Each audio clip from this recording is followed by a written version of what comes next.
This photo was taken of my dad and I when I was about 4 years old. You can see I'm sitting on his lap after dressing up as a bride. Both of us were smiling proudly.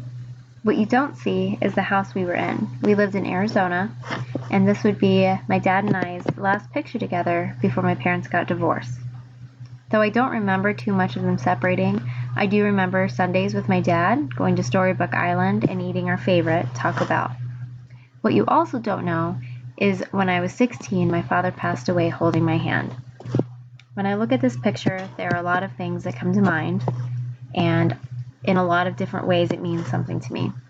One in particular is I often think about when I get married and the thought of my dad not being able to be present or to be able to give me away or to hold my arm as we walk down the aisle. It saddens me. Though I will never have pictures on my wedding day with my dad, I do have this. I have a little girl imagining her perfect day with her father, loving her imagination, captured into one moment.